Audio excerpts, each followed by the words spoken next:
Imagine, for a moment, a world where the most coveted secrets are not written in the open, but hidden in the shadows, locked away in forbidden manuscripts, whispered about in the corridors of power, and passed down only to those daring enough to seek them.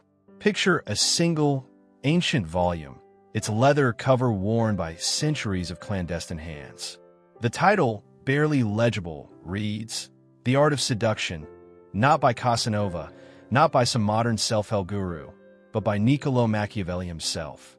What if everything you thought you knew about desire, about what awakens it, what sustains it, what makes it burn, was wrong? What if the true mechanics of sexual attraction were not found in the pages of romance novels or the advice of well-meaning friends, but in the ruthless, calculating mind of history's most infamous strategist? Tonight, we open that forbidden book. We step into a world where desire is not a spontaneous spark, but a carefully orchestrated game, where longing is not a matter of chance, but of strategy, where the heart is not a sanctuary, but a battlefield. Ask yourself, what if sexual desire is not a gift, but a weapon? What if it can be engineered, manipulated, awakened at will, by those who understand the rules of power? Are you ready to see desire not as a feeling, but as a game? Are you prepared to question everything you believe about intimacy, attraction, and the forces that move us? Welcome to the Forbidden Manuscript. Welcome to the Machiavellian art of awakening desire. Niccolò Machiavelli. The very name conjures images of shadowy plots, whispered betrayals, and the cold calculus of power. For centuries, he has been painted as the ultimate puppet master, a man who saw the world not as it should be, but as it truly is. Yet, to reduce Machiavelli to a mere schemer is to miss the depth of his genius. He was, above all, a relentless student of human nature. To understand Machiavelli, we must step back into the labyrinthine streets of Renaissance Florence, a city alive with ambition, rivalry, and secrets. Here, alliances shifted like the wind, and fortunes were made and lost in the blink of an eye.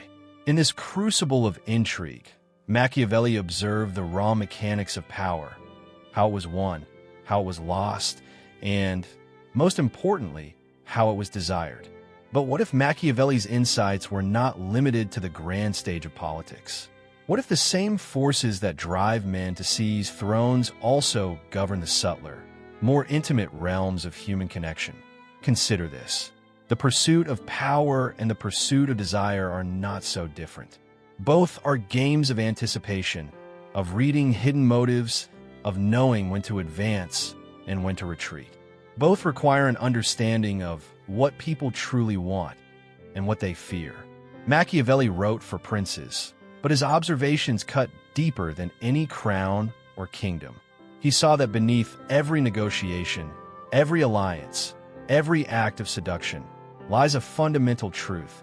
People are moved not by ideals, but by their passions, their insecurities, their hunger for validation and control. If Machiavelli could manipulate the hearts of kings and queens, what might he have said about the private wars waged in bedrooms and hearts? What strategies would he have devised for the most personal of power struggles, the awakening of desire? To answer these questions, we must look beyond the caricature of Machiavelli as a villain and see him instead as a lens, a way to examine the hidden architecture of human motivation. In doing so, we begin to glimpse the controversial, unsettling possibility that the laws of power and the laws of desire are, in many ways, one and the same. Desire. We are taught to think of it as something primal, automatic, a force of nature that erupts without warning, as inevitable as the tides. Popular culture tells us that sexual attraction is a matter of chemistry, of pheromones and hormones, of fate and fairy tales. But what if this is only part of the story? What if desire is not simply a biological reflex, but a psychological puzzle, one that can be solved, manipulated, even engineered? To unravel this mystery, we must look beyond the surface. Evolutionary psychology tells us that desire evolved as a mechanism for survival and reproduction. But even the most basic instincts are shaped by context, by the subtle dance of power and anticipation.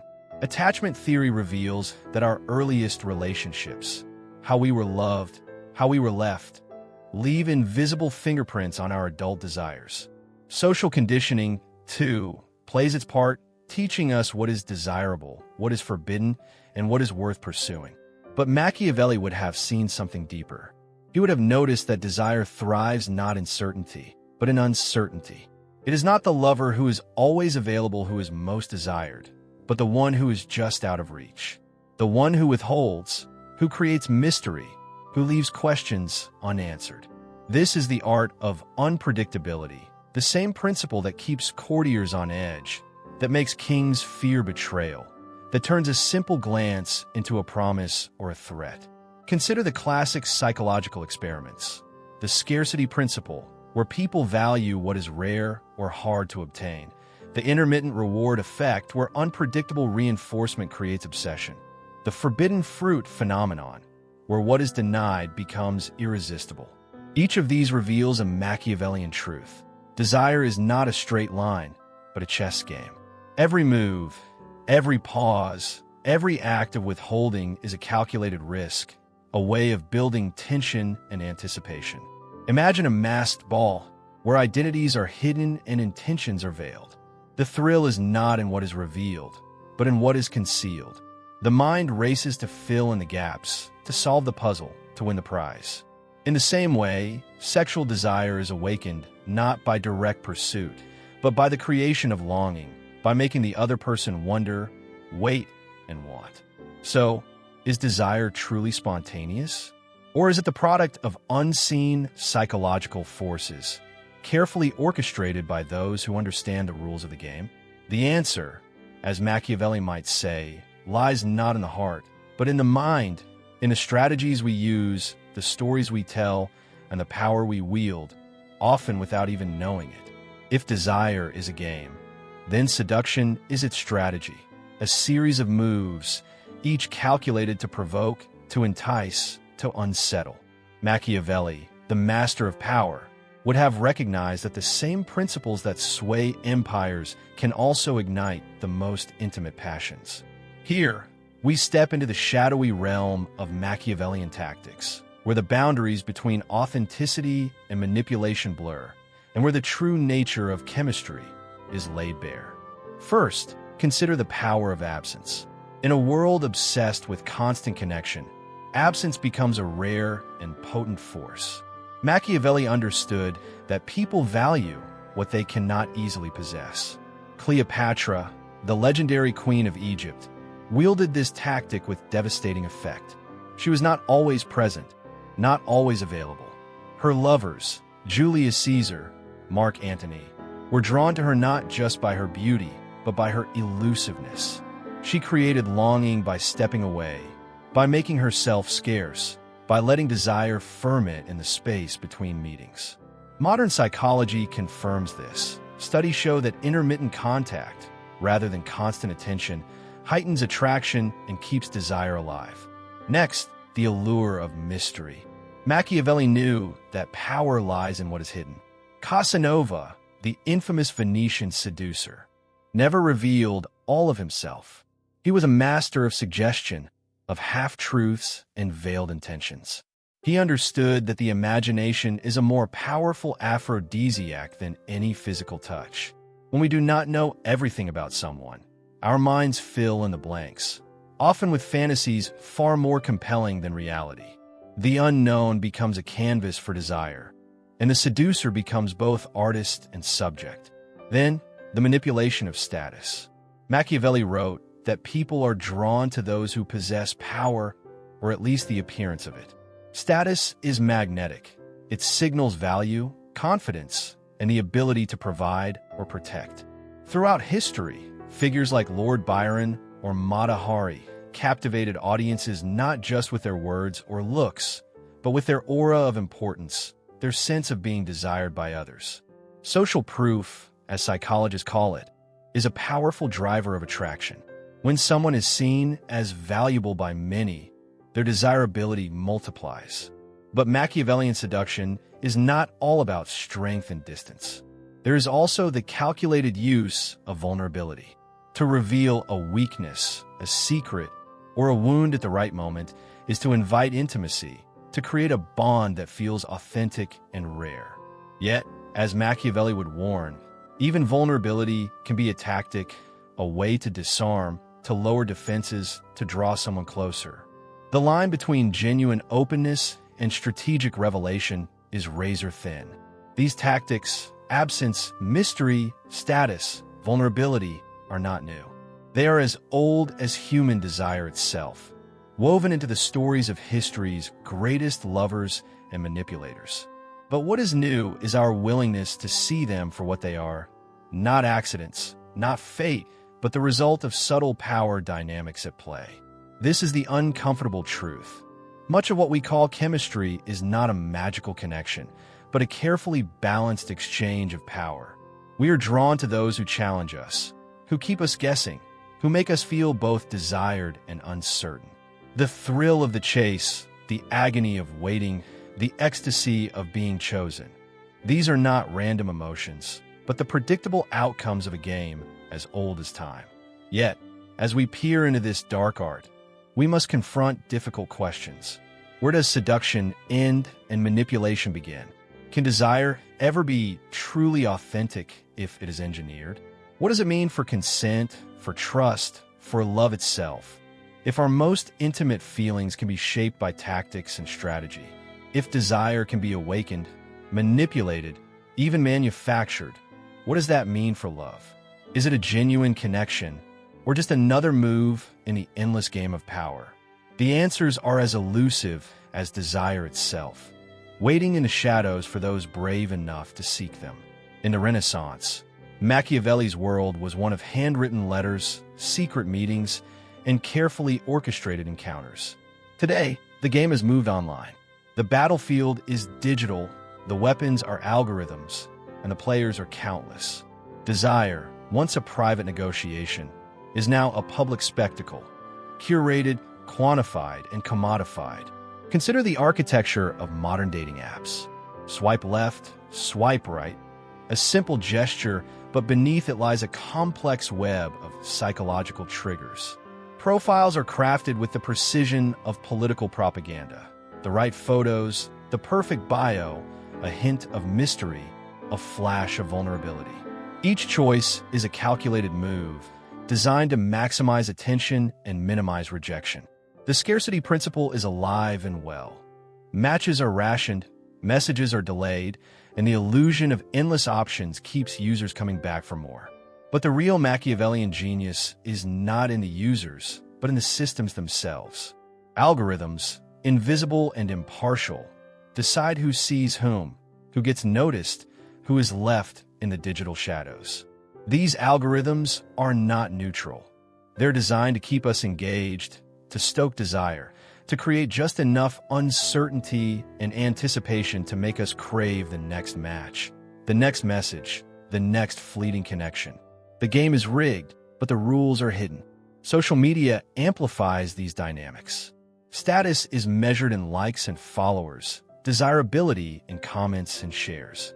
The allure of mystery is replaced by the art of curation, showing just enough to intrigue, never enough to satisfy. Vulnerability becomes a performance, authenticity a brand. The boundaries between self and persona blur, and the line between seduction and manipulation grows ever thinner. Are we more empowered than ever before, or simply more manipulated? The abundance of choice creates the illusion of freedom, but also the paralysis of indecision. The marketplace of desire is crowded, noisy, and relentless. In a world where everyone is a player, where every interaction is a move in a game of power, is genuine connection even possible? Or have we all become Machiavellian by necessity, masters of strategy, but strangers to ourselves? The digital age has not changed the rules of desire. It has only made them more visible, more ruthless, and more inescapable. The question is not whether we are playing the game, but whether we can ever truly escape it. Desire, when viewed through the lens of Machiavelli, is not a gentle force. It is a negotiation of power, a subtle contest of wills. But where does strategy end and manipulation begin? At what point does the art of seduction cross the line into coercion? These are not just questions of technique, but of ethics, questions that have haunted philosophers and lovers alike for centuries. Michel Foucault, the philosopher of power, argued that every relationship is shaped by invisible currents of influence. Power is not always oppressive. Sometimes it is seductive, even intoxicating. But it is always present, shaping our choices, our boundaries, our very sense of self. Simone de Beauvoir, writing on love and freedom, warned that true intimacy is impossible when one person seeks to possess or control the other. Desire, she argued, must be rooted in mutual recognition, not domination. Yet, in the real world, the line is rarely clear. Influence can feel like flattery or like pressure. A well-timed absence can create longing or can create anxiety. The art of mystery can inspire fascination or it can breed insecurity. The same tactics that awaken desire can also undermine trust, erode consent, and leave lasting scars. So, can desire ever be free from power? Or is every relationship, at some level, a negotiation, a dance of influence, anticipation, and control? The answer may lie not in denial, but in awareness. To understand the mechanics of desire is not to become a manipulator, but to become conscious of the forces at play. It is to recognize when we are being influenced and when we're influencing others.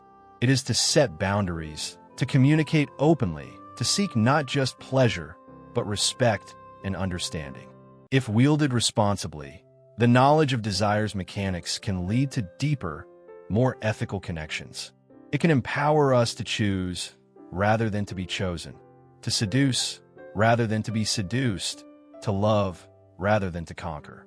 The challenge is not to escape the game, but to play it with honesty, empathy, and integrity. In the end, the true art of desire is not in winning, but in connecting authentically, consciously, and without fear. In the end, every game has its price. To awaken desire is to awaken power, a force that can bind, uplift, or destroy. We have journeyed from the shadowed halls of Renaissance Florence to the glowing screens of the digital age, tracing the hidden architecture of longing and attraction. We have seen how Machiavellian principles, absence, mystery, status, vulnerability, are not relics of the past, but living strategies shaping the way we love, the way we connect, the way we see ourselves and each other. But as the final chess piece falls, a deeper question lingers. At what cost do we play this game? When every glance, every word, every silence becomes a move, are we truly free? Or are we trapped in a cycle of anticipation and disappointment, always reaching for something just out of reach? The true Machiavellian is not the one who manipulates others without conscience, but the one who sees the game for what it is and chooses how to play. To understand desire is not to become a puppet master, but to become aware of the strings that move us all. It is to recognize the stories we inherit, the roles we perform, the power we wield, sometimes without even knowing it. So, as you step back from this exploration, ask yourself, what stories have you been told about love and desire? What games have you played, knowingly or not? Where have you been a strategist, and where have you been the pawn? Perhaps the greatest act of power is not in awakening desire in another, but in awakening understanding within ourselves. To look beyond the surface, to question the scripts handed down by culture, by history, by our own fears and hopes. To seek not just pleasure, but meaning. Not just connection, but truth. In the end, the game behind the game is not about winning or losing, but about seeing. About choosing with open eyes how we move through the world of desire. What we give, what we withhold, what we seek, and what we surrender. The forbidden manuscript is not a set of instructions, but a mirror. It reflects our deepest longings, our darkest strategies, our most human contradictions. The question is not whether you will play the game, but how. And in that choice, perhaps, lies the only real freedom we have. Thank you for watching.